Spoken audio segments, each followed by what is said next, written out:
If you've ever heard of Jesus of Nazareth, you likely know he was one of history's most famous teachers. His teachings have shaped the lives of billions across centuries. Sayings like, "Love your neighbor as yourself," and "Do to others what you would have them do to you," have become timeless moral principles. These profound words are part of a collection of Jesus' teachings known as the Sermon on the Mount. Though it's just 3 chapters long, its ideas have had a lasting impact. From "You are the salt of the earth" to "You cannot serve both God and money," and "Take the plank out of your own eye before addressing the speck in someone else's," these teachings resonate even today. The sermon contains challenging teachings. If someone strikes you on the cheek, turn and offer them the other, and love your enemies and bless those who persecute you. And some teachings are even puzzling, like, if your hand causes you to sin, cut it off. But the Sermon on the Mount isn't a random assortment of teachings.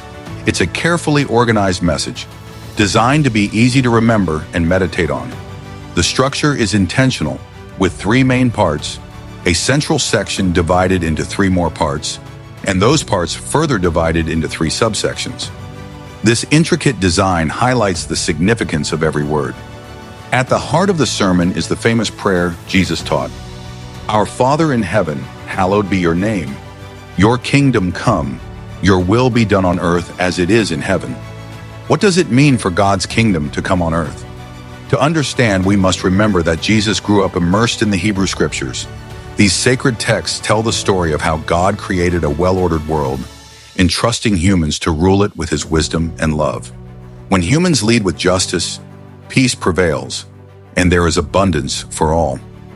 This is God's kingdom on earth, a reflection of heaven. However, humanity has often strayed, choosing to build kingdoms based on selfish desires. To guide them back, God chose one family, the Israelites, and gave them the Torah, which means the teaching. Beginning with Moses on Mount Sinai, God entered into a covenant with the Israelites, offering them his wisdom. Why only choose one family? God's intention was that Israel would reflect his wisdom and represent his kingdom to all nations.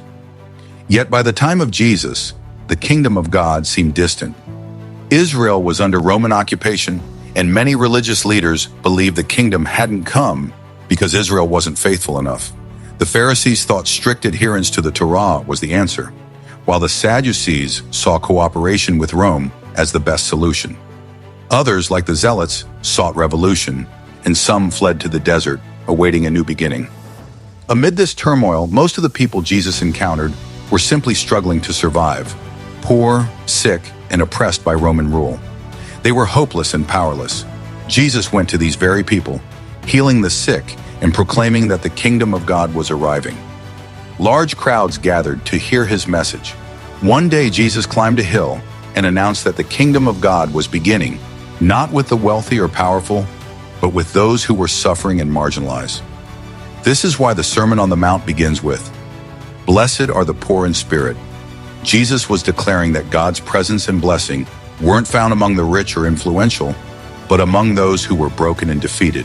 The kingdom of God was beginning with them. The Sermon on the Mount is a powerful and well-designed message. It opens with a series of blessings, and those blessings continue to inspire and challenge us today.